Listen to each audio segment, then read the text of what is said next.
வஅஷ்ஹது அல்லா இலாஹ இல்லல்லாஹ் வஹ்தஹு லா ஷரீக லஹ். எல்லா புகழும் கடவுள் ஒருவருக்கு மட்டுமே. உண்மையான கடவுளாகிய அவர் ஒருவரை தவிர வேறு தெய்வமில்லை என்று நான் சாட்சி கூறுகின்றேன். அவர் தனித்தவர், இணையில்லாதவர். எல்லாம் வல்ல அல்லாஹ்வுடைய கிருபையை கொண்டு இஸ்லாத்தின் முதல் தூணாகிய ஷஹாதா, இஸ்லாத்தின் இரண்டாவது தூணாகிய தொழுகை, அதாவது தொடர்பு தொழுகை, இந்த ரெண்டும் எவ்வாறு சிதைக்கப்பட்டிருந்தது என்பதை நம்ம கடந்த எபிசோடில் பார்த்தோம். கடந்த 2 எபிசோடுகளில் இஸ்லாத்தின் முதல் தூணாகிய ஷஹாதா எவ்வாறு சிதைக்கப்பட்டிருந்தது, இஸ்லாத்தின் இரண்டாவது தூணாகிய தொழுகை எவ்வாறு சிதைக்கப்பட்டிருந்தது என்பதை குறித்து நாம் பார்த்தோம்.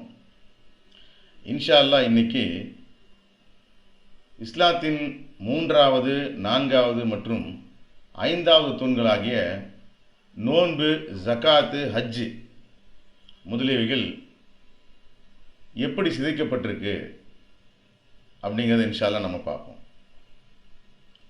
முதல்ல ஜகாத். அல்லாஹ் சுப்ஹானஹு வ தஆலா மனிதர்களுக்கு இட்டிருக்கின்ற முக்கியமான கட்டளைகளிலே ஜகாத்தும் ஒன்று. குர்ஆனில் அல்லாஹ் ஜகாத்தை ரொம்ப வலியுறுத்தி சொல்கிறாங்க. அல்லாஹ்வுடைய கருணையை அடைவதற்கு மிக முக்கியமான ஒன்றாக குர்ஆன் ஜகாத்தை சொல்லுது. குர்ஆனின் அத்தியாயம் 7 வசனம் 156 அல்லாஹ் சுப்ஹானஹு வ தஆலா சொல்கிறாங்க, என்னுடைய கருணை எல்லா பொருட்களையும் சூழ்ந்திருக்கும். ஆயினும் அதனை நான் நன்னறியானதொரு வாழ்வு நடத்துவோருக்கும் கடமையான தர்மத்தை ஜகாத்தை கொடுப்பவருக்கும் நம்முடைய வெளிப்பாடுகளின் மீது நம்பிக்கை கொள்வோருக்குமே குறிப்பிட்டு கொடுப்பேன் அல்லாஹ் சுப்ஹானஹு வ தஆலா சொல்கிறாங்க. நன்னறியான வாழ்க்கை எப்படி வாழணுங்கிறத நாம் குர்ஆனிலிருந்து தான் தெரிஞ்சுக்கிற முடியும். குர்ஆனின் அத்தியாயம் 2 வசனம் 177 தெல்ல தெளிவாக நன்னெறி அப்படிங்கிறது என்ன அப்படிங்கிறது நமக்கு சொல்லு.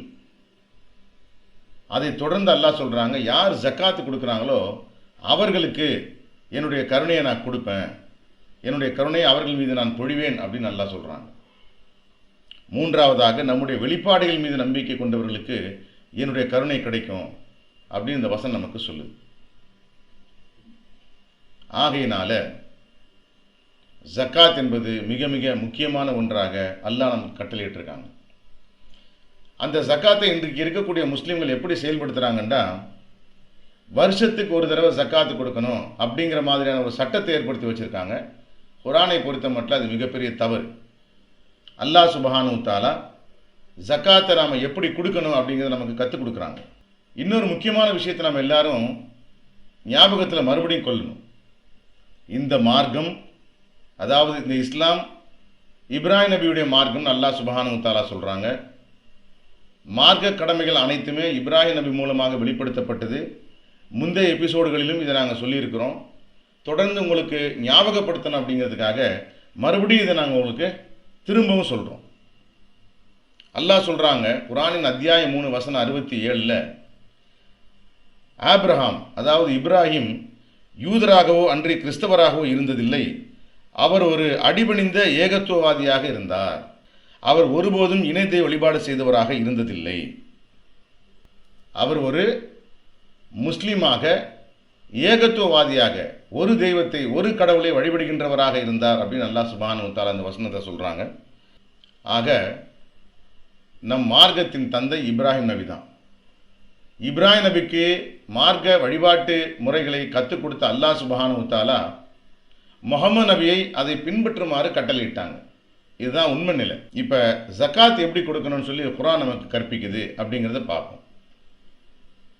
குர்ஆனின் அத்தியாயம் 6 வசனம் 141. கொடுக்கப்பட வேண்டிய தர்மத்தை, கொடுக்கப்பட வேண்டிய ஜக்காத்தை அறுவடை நாளின் போதே நீங்கள் கொடுத்து விடுங்கள். மேலும் எதனையும் வீணாக்காதீர்கள், வீணாக்குபவர்களை அல்லாஹ் நேசிப்பதில்லைன்னு சொல்லி இந்த வசனம். என்றைக்கு நீங்கள் அறுவடை செய்கின்றீர்களோ அன்றைக்கு நீங்கள் ஜக்காத்தை கொடுத்துடணும். விவசாயிகளாக இருந்தால் அறுவடை என்பது அவர்களுக்கு பொருந்தக்கூடியதாக இருக்கும்.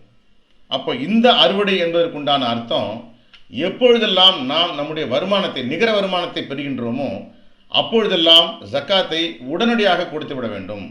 அந்த நிகர வருமானத்தை நாம் பெறுகின்ற அந்த நிமிடமே, அந்த நாளே நாம் என்ன செய்யணும், ஜக்காத்தை கொடுத்துடணும்னு சொல்லி அல்லாஹ் சுப்ஹானஹு வ தஆலா சொல்கிறாங்க.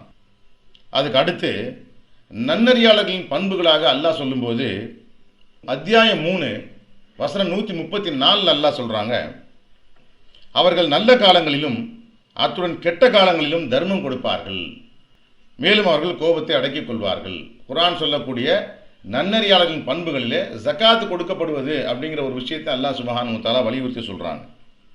யாருக்கு ஜக்காத்தை கொடுக்கணும், ஜக்காத்தை யாருக்கு கொடுக்கணும் அப்படிங்கிறதையும் அல்லாஹ் சுப்ஹானஹு வ தஆலா நமக்கு வரையறுத்து சொல்கிறாங்க.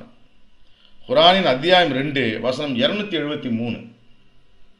கடவுளின் காரணமாக கஷ்டப்பட்டு கொண்டு, அல்லாஹ்வுக்காக கஷ்டப்பட்டு கொண்டு, மேலும் குடிபெயர இயலாத ஏழைகளுக்கு தர்மம் போய் சேர வேண்டும் அப்படின்னு அல்லாஹ் சொல்கிறாங்க. ஒரு இடத்துல இருந்து இன்னொரு இடத்துக்கு புலம்பெயர்ந்து செல்ல முடியாதவர்களுக்கு, ஆனால் அதே நேரத்தில் அவங்க அல்லாஹ்வின் நிமித்தமாக சிரமப்படக்கூடிய மக்களாக, கடவுளுக்காக கஷ்டப்படக்கூடிய மக்களாக இருந்தாங்கன்னு சொன்னால் தர்மமானது அவர்களை சென்று சேர வேண்டும் சொல்லி அல்லாஹு தஆலா சொல்கிறாங்க. அவருடைய கண்ணியத்தை கண்டு விவரம் அறியாதவர்கள் அவர்களை செல்வந்தர்கள் என்று எண்ணக்கூடும். ஆனால் குறிப்பிட்ட அறிகுறியை கொண்டு நீங்கள் அவர்களை அடையாளம் கண்டுகொள்ள முடியும். அவர்கள் ஒருபோதும் மக்களிடம் வலியுறுத்தி யாசிக்க மாட்டார்கள் அப்படின்னு சொல்லி சில கண்ணியமான மனிதர்களை குறித்து அல்லாஹ் சுப்ஹானஹு வ தஆலா சொல்லி அவர்களுக்கு தர்மம் போய் சேரணும் அப்படின்னு சொல்கிறாங்க. எந்த தர்மத்தை நீங்கள் கொடுத்தாலும் அல்லாஹ் அவற்றை முற்றிலும் அறிந்தவராக இருக்கின்றார். நன்னெறி என்ன அப்படின்னு அல்லாஹ் சுப்ஹானஹு வ தஆலா நமக்கு விளக்கும்போது குர்ஆனின் அத்தியாயம் 2 வசனம் 177, நன்னெறி என்பது உங்கள் முகங்களை கிழக்கையோ அல்லது மேற்கையோ நோக்கி திருப்புவதில் இல்லை. நன்னெறியாளர்கள் என்பவர்கள் கடவுளை, இறுதி நாளை, வானவர்களை, வேதத்தை, மேலும் வேதம் வழங்கப்பட்டவர்களை, அதாவது நபிமார்களை நம்பிக்கை கொண்டவர்களாவார்கள். இன்னும் அவர்கள் உறவினர்களுக்கும் அனாதைகளுக்கும் தேவை உடையவர்களுக்கும் வழிப்போக்கர்களுக்கும் யாசிக்கின்றவர்களுக்கும் அடிமைகளை விடுவிப்பதற்கும் மகிழ்ச்சியுடன் பணம் கொடுப்பார்கள். இன்னும் அவர்கள் தொடர்பு தொழில்களை கடைபிடிப்பார்கள், கடமையான ஜக்காத்தை கொடுப்பார்கள். இன்னும் அவர்கள் வாக்கு கொடுத்த போதெல்லாம் தங்கள் வார்த்தைகளை காப்பாற்றுவார்கள். அடக்குமுறை, கஷ்டம் மற்றும் போர் இவற்றை எதிர்கொள்ளும் போது உறுதியாய் விடாமுயற்சியோடு இருப்பார்கள். இவர்களே உண்மையாளர்கள், இவர்களே நன்னறியாளர்கள் சொல்லி நன்னறி என்ன அப்படிங்கிறது அல்லாஹ் சுப்ஹானஹு வ தஆலா இந்த வசனம் மூலமாக நமக்கு விளக்குறாங்க. தொடர்ந்து அல்லாஹ் சுப்ஹானஹு வ தஆலா குர்ஆனின் அத்தியாயம் 2 வசனம் 215 தர்மம் பெறுவதற்கு உரியவர்கள், யாருக்கு ஜக்காத்தை கொடுக்கணும் அப்படிங்கிறத சொல்றாங்க. கொடுப்பதை பற்றி அவர்கள் உம்மிடம் கேட்கின்றார்கள். குர்ஆன் சொல்லக்கூடிய கருத்து, அல்லாஹ் சொல்லக்கூடிய வார்த்தை, கொடுப்பதை பற்றி அவர்கள் உம்மிடம் கேட்கின்றார்கள். இதில் என்ன நம்ம சிந்திக்கணும்னு சொன்னால், கொடுக்கணும் அப்படிங்கிற விஷயம் எல்லா தரப்பு மக்களும் அறிந்த ஒன்றாக இருந்தது. இப்ராஹிம் நபி காலம் தொட்டு எவ்வளவு கொடுக்கணும் அப்படிங்கிற விஷயத்த காலகாலமாக மக்கள் அறிந்த நிலையில் இருக்காங்க அப்படிங்கிற இந்த வசனம் நமக்கு தெள்ள தெளிவாக சுட்டி காட்டுது. எப்படி தொழுகையின் ஃபர்லான ரக்காத்துகளின் எண்ணிக்கையானது எக்காலத்திலும் முரண்பட்டதாக நாம் கேள்விப்பட்டிருக்க முடியாது. யாருமே ஃபஜ்ருடைய ரக்காத்து 3 அப்படின்னு சொல்லி நம்ம கேள்விப்பட்டிருக்க முடியாது. லொஹருடைய ரக்காத்து 5 அல்லது லொஹருடைய ரக்காத்து 3 அப்படின்னு யாராவது சொல்லி நம்ம கேட்டிருக்கோமா? நிச்சயமாக கேட்டிருக்க முடியாது. காரணம், காலகாலமாக அல்லாஹ் சுப்ஹானஹு வ தஆலாவால் நிலைநிறுத்தப்பட்ட ஒரு மார்க்க சடங்காக இந்த தொழுகை இருந்து வந்தது. அதே மாதிரி தான் ஜக்காத். என்றைக்காவது யாராவது ஒருத்தர் உங்கள்கிட்ட வந்து ஜக்காத்து 3% அல்லது ஜக்காத்து 2% அப்படின்னு சொல்ல நீங்கள் கேட்டிருக்கீங்களா? கேட்டிருக்க முடியாது. எல்லா தரப்பு மக்களும் ஏகோபித்து சொல்லக்கூடிய ஒரு அளவு, ஏகோபித்து சொல்லக்கூடிய ஒரு பங்கு என்னன்னா 2.5%, 2.5%, அதாவது 40ல் ஒரு பங்கு. இதில் இதுவரைக்கும் எந்த முரண்பாடையும் நம்ம கேள்விப்பட்டிருக்க முடியாது, நம்ம காதால் கேட்டிருக்க முடியாது. அதன் அடிப்படையில் அப்படி கொடுக்க வேண்டிய 2.5% குறித்து அவர்கள் உம்மிடம் கேட்கின்றார்கள். அதாவது இந்த 2.5% யாருக்கு கொடுக்கணும்னு சொல்லி உங்கள்கிட்ட வந்து கேட்குறாங்க. அவங்கள்ட்ட நீங்கள் சொல்லுங்க, நீங்கள் கொடுக்கக்கூடிய தர்மம் பெற்றோர்களுக்கும், ஜக்காத்தானது பெற்றோர்களுக்கு தான் முதல்ல கொடுக்கணும். ஆனால் இன்றைக்கு இருக்கக்கூடிய மார்க்க அறிஞர்கள் ஜக்காத்து பெற்றோர்களுக்கு பொருந்தாது அப்படின்னு சொல்லக்கூடிய ஒரு நிலையை நாம் பார்க்குறோம். இது குர்ஆனுக்கும் அல்லாஹ்விற்கும் மாற்றமான ஒரு வார்த்தை. அல்லாஹ் சொல்றாங்க, குர்ஆனின் அத்தியாயம் 2 வசனம் 215, கொடுப்பதை பற்றி அவர்கள் உம்மிடம் கேட்கின்றார்கள். நீங்கள் கொடுக்கக்கூடிய தர்மம் பெற்றோர்களுக்கும் உறவினர்களுக்கும் அனாதைகளுக்கும் ஏழைகளுக்கும் மற்றும் வழிபோக்கர்களுக்கும் சென்றடைய வேண்டும் என்று கூறுவீராகன்னு சொல்லி அல்லாஹ் சுப்ஹானஹு வ தஆலா சொல்றான். யார் யாருக்கு ஜக்காத்தானது போய் சேர வேண்டும் என்கின்ற வழிமுறையை அல்லாஹ் சுப்ஹானஹு வ தஆலா இதில் நமக்கு சொல்லிக் கொடுக்குறாங்க. கொடுப்பதை பற்றி உம்மிடம் கேட்கின்றார்கள் அல்லாஹ் தஆலா சொல்றாங்க. அந்த வசனத்தில் எவ்வளவு கொடுக்க வேண்டும் என்று அவர்கள் உம்மிடம் கேட்கின்றார்கள் அல்லாஹ் சொல்லலை. ஸோ எவ்வளவு கொடுக்கணுங்கிறது அந்த மக்களுக்கு தெரியும். காலகாலமாக மனிதர்களால் பின்பற்றக்கூடிய அல்லாஹ்வுடைய மார்க்கத்தில் ஜக்காத்துங்கிறது எத்தனை பர்சன்டேஜ் எவ்வளோ கொடுக்கணுங்கிறது மக்கள் அறிந்த ஒரு விஷயம்.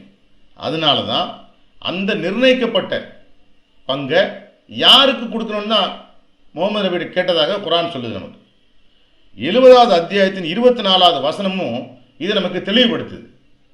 70வது அத்தியாயத்தின் 24வது வசனத்தில் அரபி வார்த்தையாக அங்கே பயன்படுத்தப்பட்டிருக்கக்கூடிய வார்த்தை மாலூம். மாலூம் அப்படின்னா நோன், அறிந்த ஒன்று.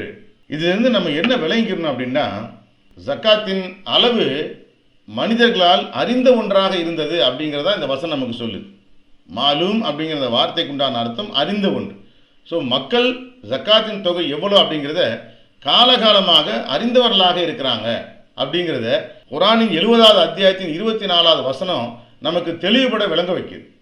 இன்றைக்கு ஜக்காத்தை குறித்து ஒவ்வொரு பிரிவினரும் ஒவ்வொரு கருத்தை, ஒவ்வொரு கொள்கை உடையவர்களாக இருக்கக்கூடிய நிலையை நம்ம பார்க்குறோம்.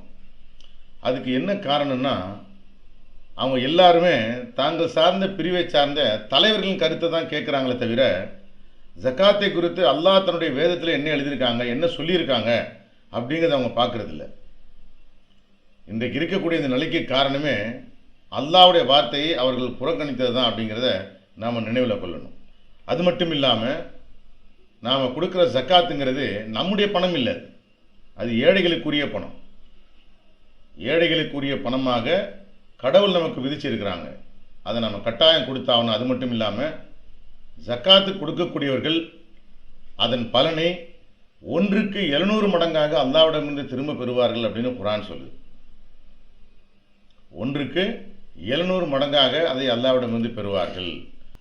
குர்ஆனின் அத்தியாயம் 2 261வது வசனத்தில் கடவுளுக்காக தங்கள் பணத்தை செலவு செய்பவர்களுக்கு உதாரணம் ஒவ்வொரு கதிரிலும் 100 தானியங்களோடு 7 கதிர்களை முளைப்பிக்கும் ஒரு தானியம் போன்றது.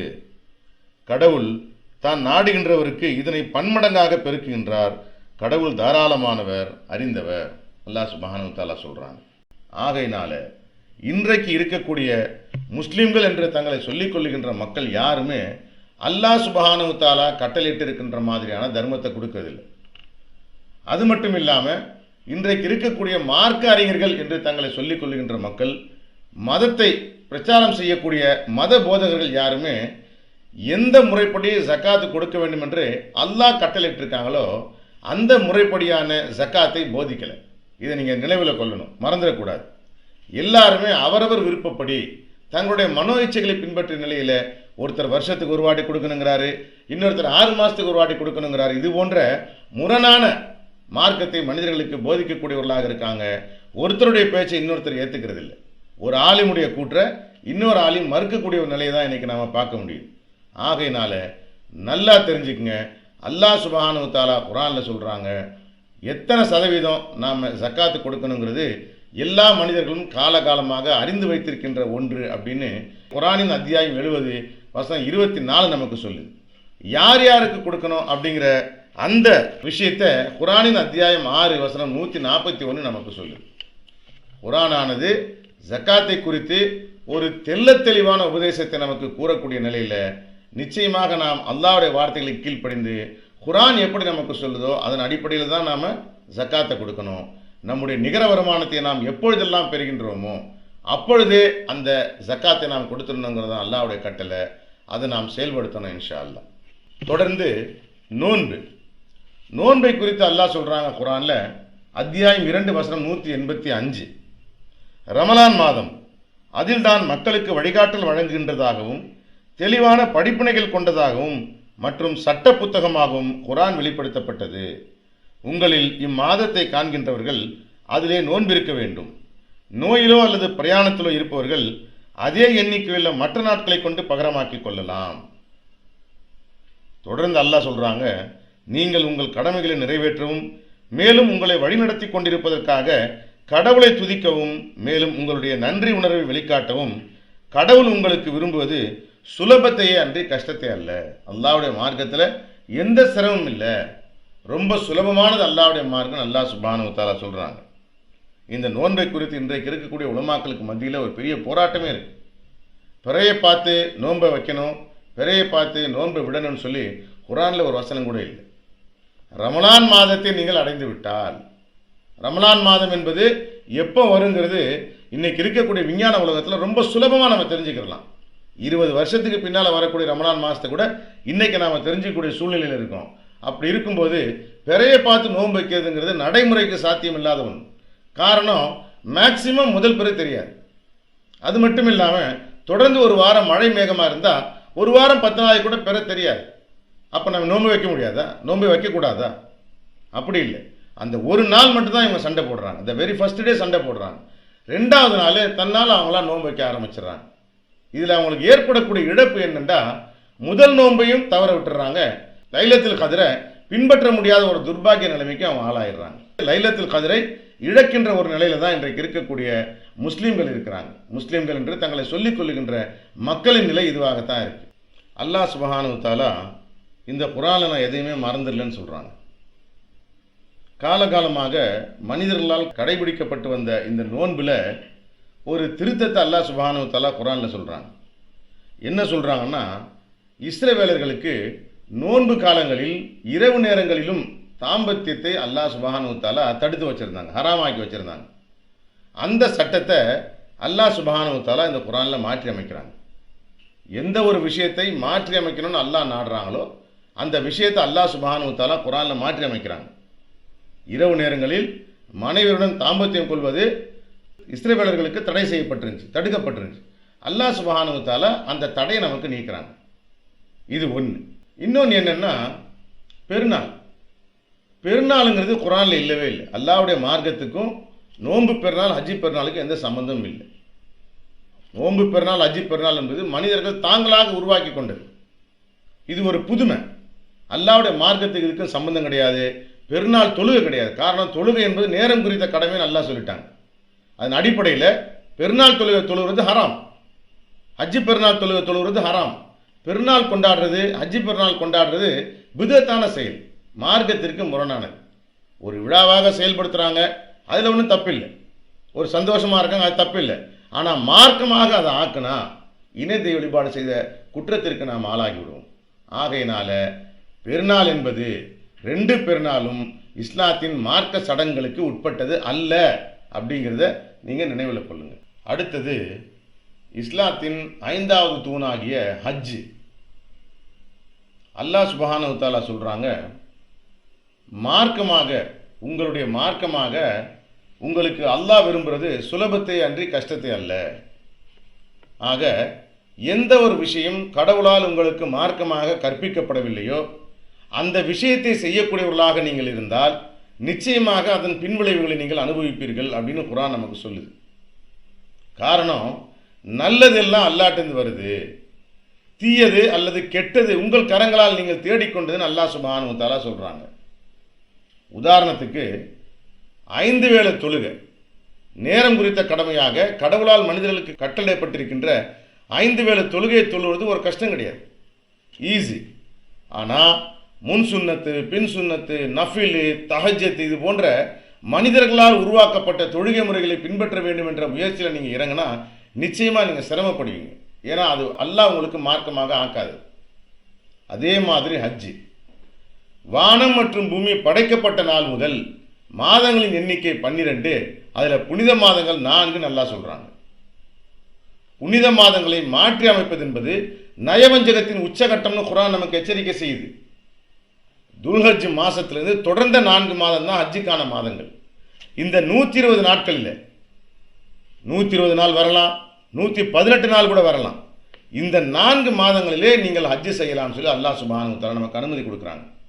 அப்படி இருக்கக்கூடிய சூழ்நிலையில் குறிப்பிட்ட அந்த 2-3 நாளைக்குள்ள ஹஜ்ஜு கிரியைகளை முடிக்கணும்னு சொல்லி மனிதர்களால் ஏற்படுத்தப்பட்ட அந்த மார்க்க சடங்கானது இன்றைக்கு பெரும்பாலான மக்கள் மிகப்பெரிய சிரமத்துக்குள்ளாவதற்கான காரணமாயிடுச்சு. 20 லட்சம் 30 லட்சம் பேர் ஒரே நேரத்தில் மக்காவுக்கு போகிறாங்க. அவங்களால ஒழுங்காக ஹஜ்ஜு கூட செய்ய முடியறதில்லை. எந்த ஒரு கிரியை ஒழுங்காக செய்ய முடியாமல் ஒரு முழுமையற்ற நிலையில் ஹஜ்ஜை நிறைவு செய்யாத நிலையில் தான் எல்லாருமே திரும்பி வராங்க. ஆனால் அல்லாஹ் சொல்லக்கூடிய சட்டம் அதுக்கு நேர்மாற்றமாக இருக்குது. குர்ஆனில் அல்லாஹ் சுப்ஹானஹு வ தஆலா போதுமான அளவு செல்வத்தை பெற்றிருப்பவர்கள் வாழ்க்கையில் ஒரு தடவை ஹஜ்ஜு செய்யணும், உம்ரா செய்யணும் அல்லாஹ் சொல்கிறாங்க. இப்ராஹிம் நபியினுடைய அந்த பின்பற்றத்தக்க முன்மாதிரியை நினைவு கூறுவதற்காக ஹஜ்ஜு செய்யக்கூடிய கடமையை அல்லாஹ் சுப்ஹானஹு வ தஆலா நமக்கு விதிச்சிருக்காங்கன்னு சொல்லி குர்ஆன் நமக்கு கற்பிக்குது. அந்த ஹஜ்ஜை நாம் எப்போ செய்யணும்டா, புனித மாதங்கள் என்று கடவுளால் ஏற்படுத்தப்பட்டிருக்கக்கூடிய 4 மாதங்களில் எப்போ வேணால் நம்ம ஹஜ்ஜு செய்யலாம். 4 மாதங்களில் எப்போ வேணுனாலும் நாம் ஹஜ்ஜு செய்யலாம். அந்த 4 மாதங்கள் துல்ஹஜ் மாதம் மற்றும் அதை தொடர்ந்த 3 மாதங்கள். துல்ஹஜ் மாதம், அதை தொடர்ந்த 3 மாதங்கள். துல்ஹிஜ்ஜா, முஹர்ரம், சஃபர் மற்றும் ரபியுல் அவ்வல், ரபியுல் 1. அதாவது 12வது மாதம், 1வது மாதம், 2வது மாதம், 3வது மாதம். இது புனித மாதங்களாக குர்ஆன் சொல்லுது. இதற்கு ஆதாரமான குர்ஆன் வசனம் என்னென்னா, குர்ஆனின் அத்தியாயம் 2 வசனம் 197, 9:2, 9:36. உம்ராவை பொறுத்த மட்டும் எந்த காலகட்டத்திலும் நீங்கள் அதை செய்யலாம், அனுசரிக்கலாம். உம்ராவை எந்த காலகட்டத்திலும் நீங்கள் அனுசரித்துக் கொள்ளலாம். இது அல்லாஹ் நமக்கு கொடுத்துருக்கக்கூடிய ஒரு அனுமதி. இப்போ ஹஜ்ஜி எப்படி செய்யணும்னு அல்லாஹ் சொல்கிறாங்க. குர்ஆன் கற்பிக்கக்கூடிய ஹஜ்ஜின் முறை. புனித பயணம் குளியலுடன் ஆரம்பமாகின்றது. அதனைத் தொடர்ந்து 2வதாக இஹ்ராம் என அழைக்கப்படும் புனிதமான நிலை. அதில் ஆண் யாத்ரிகர் தையல் இல்லாத போர்வைகளை அணிகின்றார். பெண் யாத்ரிகர் அடக்கமான ஆடையை அணிகின்றார். இதற்கு ஆதாரம் குர்ஆனின் அத்தியாயம் 2 வசனம் 196. ஹஜ்ஜு பயணம் முழுவதிலும் யாத்ரிகர் பாலியல் உறவிலிருந்தும், முகச்சவரம் செய்தல், முடியை வெட்டுதல், வாக்குவாதங்கள் செய்தல், தீய நடத்தை மற்றும் தீய பேச்சு போன்ற பலனற்றவைகளில் இருந்தும் விலகி இருக்க வேண்டும். குர்ஆனின் அத்தியாயம் 2 வசனம் 197. தூய்மையாக இருப்பது, குளிப்பது மற்றும் வழக்கமான சுகாதாரம் சம்பந்தமான செயல்கள் யாவும் ஊக்குவிக்கப்படுகின்றன. மக்காவில் இருக்கும் புனித பள்ளிக்கு வந்து சேர்ந்த பின்னர் யாத்ரிகர் கஅபாவை 7 முறை சுற்றி வலம் வருகின்றார். கடவுளை துதித்தவராகவும் மேலும் புகழ்ந்தவராகவும் பொதுவான வார்த்தைகளாக லப்பைக்க அல்லாஹும்ம லப்பைக், என்னுடைய கடவுளே நான் உமக்கு பதிலளிக்கின்றேன், லப்பைக்க லா ஷரீக லப்பைக், மேலும் உம்மை தவிர வேறு கடவுள் இல்லை என நான் பிரகடனம் செய்கின்றேன், நான் உமக்கு பதிலளிக்கின்றேன் என்று கூறியவராக வலம் வருகின்றார். இதற்கான ஆதாரமாக குர்ஆனின் அத்தியாயம் 2 வசனம் 125, அத்தியாயம் 22 வசனம் 26 29 வரை. அடுத்து சஃபா மற்றும் மர்வா குன்றுகளுக்கு இடையில் உள்ள அரை மைல் தூரத்தை 7 முறை நடந்தும் இடையிடையே சமயத்திற்கு ஏற்றவாறு வேகமாக நடந்தும் வலம் வர வேண்டும். இதற்கான ஆதாரம் குர்ஆனின் அத்தியாயம் 2 வசனம் 158. இந்த செய்கை புனித பயணத்தின் உம்ரா பகுதியை நிறைவு செய்கின்றது. பின்னர் யாத்ரிகர் அதிகாலையிலிருந்து சூரிய அஸ்தமனம் வரையிலான ஒரு நாளை வழிபாடு, தியானம் மற்றும் கடவுளை துதித்தலில் செலவிடுவதற்காக அரஃபாத் செல்கின்றார். இதற்கு ஆதாரம் குர்ஆனின் அத்தியாயம் 2 வசனம் 198. சூரிய அஸ்தமனத்திற்கு பின்னர் யாத்ரிகர் முஸ்தலிஃபா செல்கின்றார். அங்கே இரவு தொழுகை கடைபிடிக்கப்படுகின்றது. மேலும் மினாவில் சாத்தான் மீது அடையாளமாக கல்லெறிதல் செய்வதற்காக 21 கூழாங்கற்கள் எடுத்துக்கொள்ளப்படுகின்றன. முஸ்தலிஃபாவில் இருந்து யாத்ரிகர் 2 அல்லது 3 நாட்களை செலவிடுவதற்காக மினா செல்கின்றார். இதற்கான ஆதாரம் அத்தியாயம் 2 வசனம் 203. மினாவில் முதல் நாள் காலை ஏழைகளுக்கு உணவளிப்பதற்காகவும் சாத்தானின் சூழ்ச்சியிலிருந்து இஸ்மாயிலையும் இப்ராஹிமையும் காப்பாற்றுவதற்கான கடவுளின் தலையீட்டை நினைவு கூறுவதற்காகவும் யாத்ரிகர் ஒரு பிராணியை பலி கொடுக்கின்றார். இதற்கான ஆதாரம் குர்ஆனின் அத்தியாயம் 37 வசனம் 107. கல்லெறிதல் சடங்குகள் சாத்தானின் பல தெய்வ கொள்கையை மறுப்பதை அடையாளமாக தெரிவிக்கின்றது. மேலும் கடவுளை துதித்தபடியே 3 இடங்களில் ஒவ்வொரு முறையும் 7 கூழாங்கற்கள் எரியப்படுகின்றன. இதற்கான ஆதாரம் அத்தியாயம் 15 வசனம் 34. பின்னர் யாத்ரிகர் மக்காவிற்கு திரும்புகின்றார். மேலும் கௌபாவை 7 தடவை வலம் வந்து பின்னர் தன்னுடைய வீட்டிற்கு புறப்படுதலை கடைபிடிக்கின்றார். குர்ஆனில் ஹஜ்ஜு எப்படி செய்யணும்னு சொல்லி அல்லாஹ் சுப்ஹானஹு வ தஆலா நமக்கு கற்றுக் கொடுத்துருக்கிறது இதுதான். இதுக்கு தேவையான நாட்கள் 4 அல்லது 5. சில பேர் 4 நாட்களில் தங்களுடைய ஹஜ் பிரயாணத்தை நிறைவு செய்வாங்க. சில பேர் கூடுதலாக ஒரு நாள் எடுத்துக்கலாம். இதுக்கு அல்லாஹ்வுடைய அனுமதி இருக்குது. அப்படி இருக்கும்போது 120 நாள் ஹஜ்ஜு செய்யும்படியான அனுமதி அல்லாஹ்விடமிருந்து பெற்றிருக்கக்கூடிய மனித இனமானது அதை சுருக்கி 4 நாள் 5 நாள் ஆக்கிற காரணத்தால் தான் இன்றைக்கு பெரும்பாலான மக்கள் ஹஜ்ஜை நிறைவு செய்ய முடியாத ஒரு துர்பாக்கிய நிலையில் இருக்கிறாங்க. அது மட்டும் இல்லாமல் ஹஜ்ஜை முடித்ததுக்கு பின்னால் மனிதர்கள் மதினாவிற்கு செல்வதை மார்க்கமாக ஆக்கி வச்சிருக்காங்க. அல்லாஹ் மார்க்கமாக்காது மார்க்கமாக்கி தங்களுக்கு தாங்களே கேட்டை தேடக்கூடியவர்களாகத்தான் இன்றைக்கு இருக்கக்கூடிய முஸ்லீம் சமூகம் இருக்குது. அல்லாஹ் சுப்ஹானஹு வ தஆலா நமக்கு கற்றுக் கொடுத்துருக்கக்கூடிய ஹஜ்ஜுடைய புனித பயணத்தின் சடங்குகள் இதுதான். ஆனால் இன்றைக்கு இருக்கக்கூடிய மக்கள் குறிப்பிட்ட அந்த நாளையில் ஒரு இடத்துல 20 லட்சம் பேர் 25 லட்சம் பேர் கூடுறாங்க. அதன் காரணமாக சுகாதார கேடு, நோய் நொடி, இன்னும் ஏகப்பட்ட பிரச்சனைகளை அவங்க சந்திக்கிறாங்க. அது மட்டும் இல்லாமல் எல்லாரும் அந்த குறிப்பிட்ட நாளில் பிராணி பலி கொடுக்குறாங்க, குர்பான் கொடுக்குறாங்க. அப்படி கொடுக்கறதுனால அந்த கரியானது மற்ற மக்களுக்கு, ஏழை மக்களுக்கு பங்கீடு செய்ய முடியாத ஒரு நிலை ஏற்பட்டு எல்லாத்தையும் பூமியை தோண்டி தோண்டி புதைக்கக்கூடிய ஒரு கேவலமான நிலையை நம்ம பார்க்கலாம். ஒரு அவல நிலையை நம்ம பார்க்கலாம். எவ்வளோ பெரிய பொருளாதார நஷ்டம், வீண் விரயம். குர்ஆன் சொல்லுது, வீண் விரயம் செய்பவர்கள் சைத்தானின் சகோதரர்கள் அல்லாஹ் சொல்கிறாங்க.